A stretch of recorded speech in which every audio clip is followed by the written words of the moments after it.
하나님께서 만들어주신 사람의 모습은요, 한 명의 남자와 한 명의 여자가 서로 사랑을 하고 결혼을 하게 되는 것이죠. 맞죠? 나의 존재와 항상 함께 존재하는 사람들이 일단 부모님이라는 것입니다. 왜 그러냐면요, 하나님께서는요 인간을 만들어 주셨을 때에 함께 살아가는 존재로 인간을 이 땅에 보내셨고요. 그래서 인간으로 존재하면서 첫 번째로 맞이하는 이 얻게 되는 이 관계가 바로 부모님이기 때문이에요. 그렇게 우리는 가족으로서 이 땅을 살아가게 되는 거죠. 하나님은 하나님의 백성으로 살아가는 이 계명, 이 규칙이라고 얘기할 수 있는, 질서라고 얘기할 수 있는 이 10계명을 이제 시내산에서 주시게 되는데요. 처음에 네 가지는요, 하나님과 나와의 관계 속에서 지켜야 할 내용들을 담고 있어요.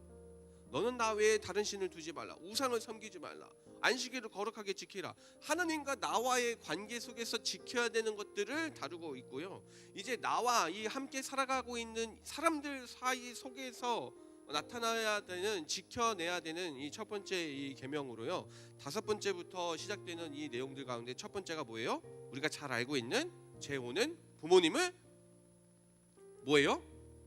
공경하라. 근데요, 잘 이해를 해야 합니다. 왜 그런지 좀 더 찾아보도록 하겠습니다. 사실 이 부모님께 공경하라라는 말씀은요, 하나님께서 인간인 우리를 이 땅에 존재하게 하면서 존재의 이 이유를 가지고 지켜야 하는 첫 번째 이 계명이다라고 얘기할 수 있다라는 것을 계속해서 말하게 됩니다.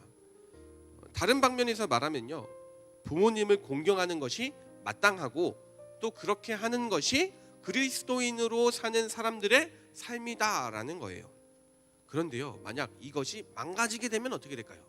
사실 세상에는요, 부모 공경을 버리고 반대를 선택하는 이 폐륜을 저지르는 친구들의 사건이 종종 일어나기도 합니다. 공통적인 것은요, 그렇게 부모 공경에 반대를 저지르는 사람을 우리를 포함한 이 사회에서는요, 이 영으로 알아서 이미 적대감을 느끼게 된다라는 거예요. 하나님께서 세우신 이 관계 안에서의 질서를 누구나 다 공감하고 배우고 알고 있다라는 것입니다. 오늘 내가 살아있다는 것을 느끼는 모든 순간에 나를 살게 해주신 부모님을 함께 기억해내서 떠올릴 수 있는 여러분들이 되시기를 바랍니다.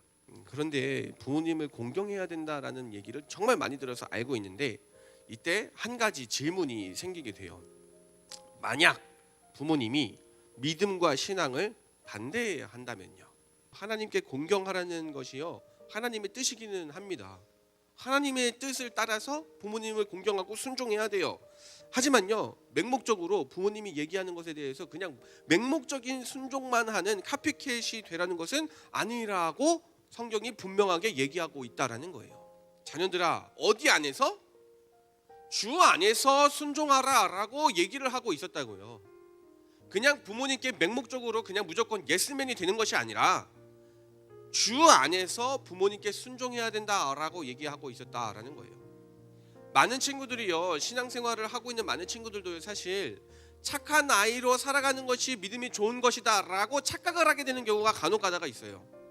착하게 살아도요, 예수님을 향한 마음이 식어져 있으면, 착하게 살아도요, 부모님께 순종해도요, 하나님을 향한 마음이 열정이 점점 식어져 가고 있고 주일 성수도 안 하고 하나님을 향한 믿음이 다 죽어가고 있으면요, 착하게 되는 건 뭐가 중요해요? 그것은 그리스도인이 아니라는 거죠. 성경이 얘기해주고 있는 건 뭐예요? 맹목적으로 부모님께 순종해라 이것이 아니라 주 안에서 순종해야 된다라고 얘기하고 있다라는 것을 꼭 기억하시기 바랍니다. 말씀을 정리해 보십시다. 성경대로요, 성경이 가르치고 제시해주고 있는 대로요, 우리는 부모님께 순종하고 공경하는 삶을 살아가야 합니다.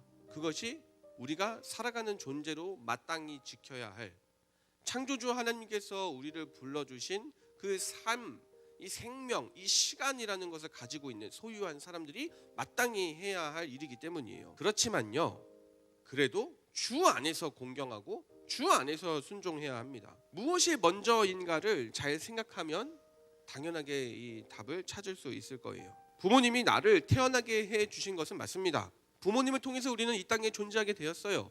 하지만요, 나도 그리고 부모님도 이 땅에 태어나서 살아갈 수 있도록 살아가는 존재로, 숨쉬는 존재로 불러주신 분은 하나님이시구나라는 것을 알아야 하는 것이죠. 누구보다 더 순종해야 할 대상은요, 하나님입니다. 하나님께 순종하는 삶을 살아야 돼요. 순종이라는, 공경이라는 어떤 행실을 가지고 믿음이 어떻다 이렇게 얘기하는 것이 아니라, 믿음을 가지고 있으면 순종해야 할 대상은 먼저 하나님이다라는 것을 기억하는 여러분들이 되시기를 간절히 바랍니다. 나의 존재를 불러주신 그 하나님께 순종함으로 부모님께도 순종하고 공경해야 한다라는 것을 꼭 기억하시기 바랍니다. 놓치지 마세요. 부모님께 순종하는 것은요, 하나님을 제대로 잘 믿게 될 때에 더 잘 순종할 수 있다라는 것을 꼭 기억하시기 바랍니다.